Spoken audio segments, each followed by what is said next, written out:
ಒಂದು ಊರಲ್ಲಿ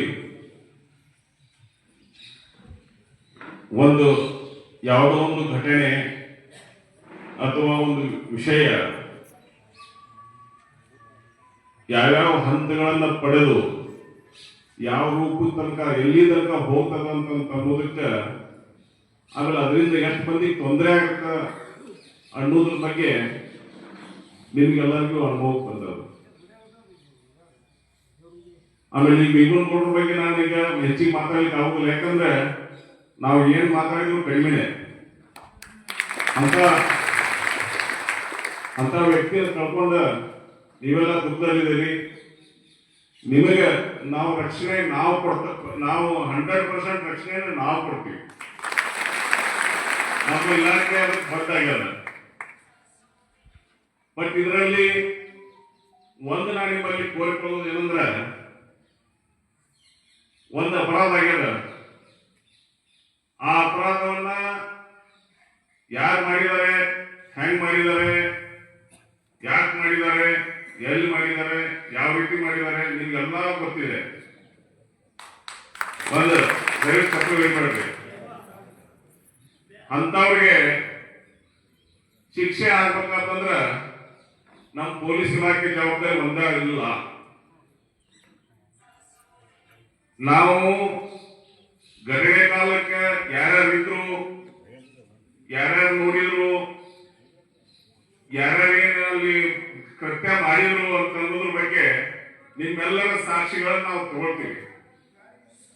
ಆ ಸಾಕ್ಷಿಗಳನ್ನ ನಾವು ಇನ್ನೂ ತನಿಖೆ ಮುಂದುವರೆದ ಪ್ರಕರಣದಲ್ಲಿ ಇನ್ನೂ ಏನ್ ಡೆವಲಪ್ಮೆಂಟ್ ಐತೆ ನಾವು ಕೂಡ ಅದನ್ನ ನಮ್ಮ SP ಸಾಹೇಬ್ರ ಅದನ್ನ ಮುತುವರ್ಜಿ ವಹಿಸಿ ಕೇಸ್ ಇನ್ವೆಸ್ಟಿಗೇಷನ್ ಮಾಡಿಸ್ತಾ ಇದ್ದಾರೆ. ಅದಕ್ಕೆ 100ಕ್ಕೆ 100 ಭೀಮನಗೌಡ ಸಾವಿಗೆ ನಾವು ನ್ಯಾಯ ಕೊಡ್ತೀವಿ. ಆದ್ರ ನೀವೆಲ್ಲರೂ ಏನ್ ಸಾಕ್ಷಿದಾರರಂತೆ ನಾವೇನು ಹೇಳ್ತೀವಲ್ಲ, ನೀವು ನಿಮ್ ಸಾಕ್ಷಿಗಳಿಗೆ ಬಾಧ್ಯರಾಗಿದ್ದು ನ್ಯಾಯಾಲಯದಲ್ಲಿ ಸಾಕ್ಷಿ ಹೇಳಿ ಯಾರ ಘಟನೆ ಮಾಡಿದರೆ ಅವ್ರ ಮರಣದಂಡನೆ ಆಗುವಾಗ ನೀವು ಮಾಡುವಂತ ಶಕ್ತಿ ಮಾಡುವಂತ ಒಂದು ವ್ಯಕ್ತಿ ಒಳಗೆ ನೀವು ಸಾಕ್ಷಿ ಹೇಳ್ಬೇಕಾಗುತ್ತೆ. ಯಾಕಂದ್ರೆ ಇವತ್ತ ಒಂದು ಜೋಸ್ದೊಳಗ 4 ದಿನ ಮಾತಾಡೋದು ನಾವು ಬಹಳಷ್ಟು ಕೇಸ್ಗಳನ್ನು ನೋಡಿದೀವಿ. 4 ದಿನ ಜೋಸ್ದೊಳಗೆ ಮಾತಾಡೋದು, ಆನಂತರ ಕಾಂಪ್ರಮೈಸ್ ಆಗೋದು ಬೇರೆ. ಈ ಘಟನೆ ಬಗ್ಗೆ ನಾ ಹೇಳ್ತಾ ಇದ್ದೆ, ದಯವಿಟ್ಟು ಒಂದು ಅರ್ಥ ಕತ್ತರ್ಕೋಬೇಡ.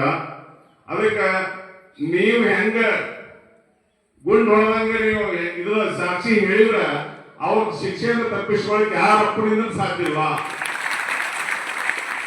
ಆದ್ರಿಂದ ದಯವಿಟ್ಟು ನಾ ಎಲ್ಲ ಈ ಪ್ರಕರಣದಲ್ಲಿ ಸಾಕ್ಷಿ ಅಂತ ಎಲ್ಲರಲ್ಲಿ ವಿನಂತಿ ಮಾಡ್ಕೊಳ್ಳೋದು ಏನಂದ್ರೆ, ನೀವ್ ಏನ್ ನೋಡಿದಿರಿ, ಅಲ್ಲಿ ಏನ್ ನಡೀತಿ ಅನ್ನೋದ್ರ ಬಗ್ಗೆ ದಯವಿಟ್ಟು ಇದ್ದದ ಹಕ್ಕಿಕತ್ ಇದ್ದ ಪ್ರಕಾರ ನೀವು ಕೋರ್ಟ್ನಾಗ ನಾವು ಕರೆದಾಗ ಸಾಕ್ಷಿ ಹೇಳ್ರಿ. ಅಷ್ಟು ಹೇಳಿದ್ರ ಭೀಮನಗೌಡರ ಆತ್ಮಕ್ಕೆ ನೀವು ಅದೊಂದು ಸಾವಿಗೆ ನ್ಯಾಯ ಕೊಡುವಂತ ಒಂದು ಕಾಣಿಕೆ ನಿಮ್ದು ಆಗ್ತದೆ.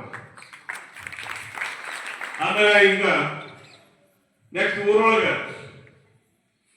ಒಂದು ನಾವು ನಾವೊಂದು ನಮ್ಗೀಗ ಒಂದು 60ನೇ ವಯಸ್ಸೀಗ, ಆ ವಯಸ್ಸಿನಾಗ 7th ಅಥವಾ 8ನೇ ಕ್ಲಾಸ್ ಒಂದು ಪಾಠ ಆಯ್ತು ನಮ್ಗೆ. A spark neglected burns the house ಅಂತ ಹೇಳಿ ಒಂದು ಪಾಠ ಆಯ್ತು ನಮ್ಗೆ. ಅಂದ್ರೆ ಒಂದು ಕಿಡಿಯನ್ನ ನಿರ್ಲಕ್ಷ್ಯ ಮಾಡಿದ್ರ ಅದು ಮಣಿನ ಸುಡ್ತೈತಿ ಅಂತ ಹೇಳಿ ಒಂದು ಪಾಠ ಇತ್ತು. ನಾ ಯಾಕೆ ಈ ಮಾತು ಹೇಳ್ತೀನಿ ಅಂತಂದ್ರೆ, ಊರಲ್ಲಿ ಏನ್ ವಿದ್ಯಮಾನ ನಡೀತದ, ಯಾರ್ಯಾರ ಮಧ್ಯೆ ಏನ್ ನಡೀತದ, ಹಿನ್ನೆಲೆ ಒಳಗೆ ಏನ್ ನಡೀತದ, ಯಾವ್ಯಾವ ದೃಷ್ಟಿಯಿಂದ ನಡೀತದ ಅಂತ ಅನ್ನೋದ್ರ ಬಗ್ಗೆ ಕೆಲವ್ರಿಗೆ ಗೊತ್ತಿದ್ದವರು ಅದನ್ನ ಮುಂಜಾಗ್ರತಾ ಕ್ರಮವಾಗಿ ಏನಾದ್ರೂ ಮಾಹಿತಿ ಪೊಲೀಸ್ ಠಾಣೆಗರಾಗಲಿ ಅಥವಾ ಈ ಊರ್ ಹಿರಿಯರಿಗರಾಗಲಿ ಮಾಹಿತಿ ತಗೊಂಡು ಬಂದಿದ್ರ ಇಂಥ ಘಟನೆಗಳು ನಡೆಯಲಿಕ್ಕೆ ಸಾಧ್ಯ ಇರುವುದಿಲ್ಲ. ಆದ್ರಿಂದ ದಯವಿಟ್ಟು ಎಲ್ಲಾ ಇಷ್ಟೆಲ್ಲ ಊರಿಂದ ಹಿರಿಯರು ಬಂದಿದ್ದೀರಿ, ವೇದಿಕೆ ಮೇಲೆಲ್ಲ ಹಿರಿಯರಿದ್ದಾರೆ, ಎಲ್ಲರೂ ತಮ್ಮ ಅಭಿಪ್ರಾಯಗಳನ್ನು ಹೇಳಿದಿರಿ. ಭೀಮನಗೌಡ ಸಮರ್ಥ ನಾಯಕತ್ವ ಬಗ್ಗೆ ಹೇಳಿದ್ರಿ, ಅವ್ರು ಗುಣಗಾನ ಮಾಡಿದ್ರಿ, ಅವರು ಯಾವ ರೀತಿ ನಿಮ್ಗೆಲ್ಲ ಒಂದು ಉಪಕಾರ ಮಾಡಿದಾರೆ ಅಂತ ಅನ್ನೋದ್ರ ಬಗ್ಗೆ ಹೇಳಿದ್ರಿ. ಆದ್ರೆ ಈಗ ಅದನ್ನ ಕಳ್ಕೊಂಡ್ಬಿಲ್ಲ, ನಾವೆಲ್ಲ ನಮ್ಗೆ ಸಮಸ್ಯೆ ಆಗ್ತಾ ಇದೆ ಅಂತ ನಾವು ಅಭಿಪ್ರಾಯ ಪಟ್ಟಿದ್ದೀರಿ. ಇದಕ್ಕೆ ಪರಿಹಾರ ಅಂತಂದ್ರೆ, ಇನ್ನು ಮುಂದೆ ಏನ ಅಕಸ್ಮಾತ್ ಯಾವ್ದೋ ಊರಿದ್ದಲ್ಲಿ 4 ಹುಳ ಇರ್ತಾವ, ಆಮೇಲೆ ಒಂದು ಸಣ್ಣ ಸಸ್ಯಾಗಿ ಬಗ್ಗಿದ್ದು ಗಿಡವಾಗಿ ಬಗ್ಗೀತೆ ಅಂತ ಒಂದು ಗಾದೆ ಮಾತೈತಿ. ಯಾರು ಸಣ್ಣ ಪುಟ್ಟ ಏನಾರ ಮಾಡಿದ್ರ ಅದನ್ನ ಇಮಿಡಿಯೇಟ್ ಆಗಿ ಸಂಬಂಧಪಟ್ಟ ಇಲಾಖೆಗೆ ತರಬೇಕು. ಇಲ್ಲ ಊರೊಳಗೆ ಹಿರಿಯರ ಸಮಕ್ಷಮದೊಳಗೆ ಸಮರ್ಥ ಹಿರಿಯರು ಇತ್ತಂತಂದ್ರೆ ಹಿರಿಯರ ಸಮಕ್ಷಮದೊಳಗೆ ಬಗೆಹರಿಬೇಕು. ಅದು ಆಗಲಿಲ್ಲ ಅಂತಂದ್ರೆ ಒಳಗಿನೊಳಗೆ ಹೆಮ್ಮರವಾಗಿ ಬೆಳೀತದೆ.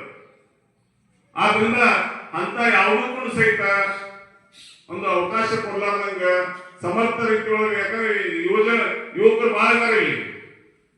ಈಗ 60-65 ವಯಸ್ಸಿನಾಗ ಇದ್ದವ್ರ ಜಮಾನ ಮುಗಿತೀಗ. ಈಗ ಇದ್ದವರೆಲ್ಲ ಈಗ ಯೂತ್ಸ್ ಇದ್ದವ್ರೆ. ಈಗ ಭೀಮನವರು ಸಮರ್ಥ ನಾಯಕತ್ವ ಇತ್ತಿಲ್ಲಿ. ಅಂತ ನಾಯಕತ್ವ ಈಗ ಅವರ ಅನುಪಸ್ಥಿತಿಯೊಳಗೆ ನಾಯಕತ್ವ ಪಡ್ಲೇಬೇಕಾಗತ್ತೆ.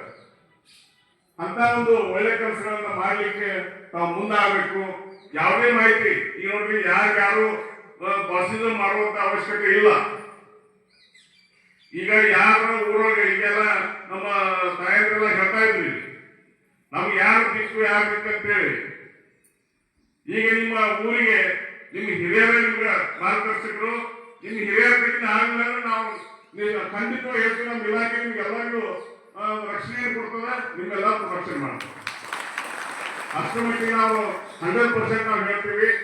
ಆಮೇಲೆ ಯಾರು ಭಯ ಪಡುವಂತ ಅವಶ್ಯಕತೆ ಇಲ್ಲ. ಆಮೇಲೆ ಊಹಾಪೋಹಗಳಿಗೆ ವದಂತಿಗಳಿಗೆ ಕಿವಿ ಕೊಡುವಂತ ಅವಶ್ಯಕತೆ ಇಲ್ಲ.